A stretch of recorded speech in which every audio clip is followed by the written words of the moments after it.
Hi everybody, I hope you're keeping safe and well. I have a gentleman with me called Guido, and um, Guido's telling me that, all right, okay. Guido's from Italy, and he is, thank you, a stonemason. Um,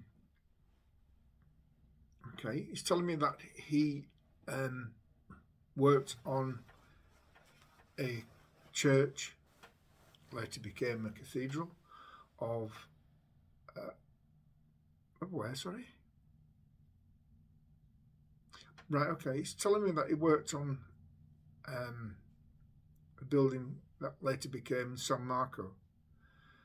He's telling me he's very proud of being a stonemason, and he's telling me that what they used to do, they used to give him certain projects, but the other person will be given a different project, and they never understood. All right, okay. He's telling me that as you progressed through practices and knowledge of stonemasonry, you would be given certain levels of um, work. So you'd be preparing stone, and then you'd move on to something like carving and drawing and things like this. It, it, mm, oh, interesting. He's saying that he later on he did learn how to draw shapes and interpret shapes onto stone for the masons to actually carve, and he knew all the processes, and he was quite all right. Okay, he said that he was taken off a project in Italy, and he actually worked on a couple of projects in France, and he's telling me that he also worked on a project in London, in England. But he says he didn't like England; it was too cold. So eventually, he ended up going back to Italy, and he'd broadened his horizons, he'd broadened his mind and his knowledge, of course. So he was quite sought after within the builders and the building community in Italy. He's telling me that he had a hard life, but he had a very fruitful life, and he said that what used to happen was the level of competency that people were at, they stuck together.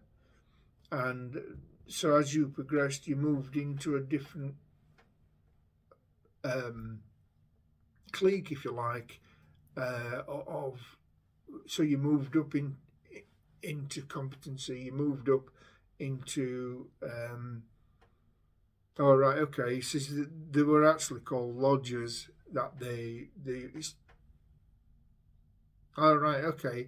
He's telling me this is how um, he was he's quite interested in still in architecture and buildings, and he says this is how Freemasonry that we know today was born, if you like.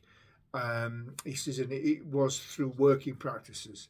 He says because people used to learn, they didn't learn everything at once, or else they'd go off somewhere else and use that knowledge elsewhere. So what they did was they kept, they used to give them so much at a time so that they had to stay there, or they moved around with a gang of builders or masons onto other projects when needed. And and this is how it worked. He says you always had a ready, right, thank you, a ready workforce by doing this method.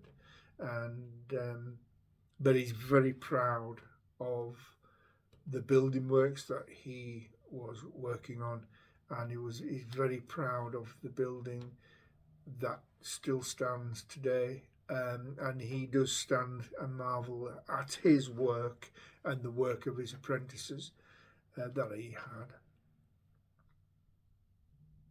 All right, bless you, thank you. And he's just pulling away now. He's just thanking me and he's saying, God bless you. And he's thanking me and he's thanking everybody who watches this. So, bless you, thank you, Guido, thank you so much. And on that note, he has pulled away.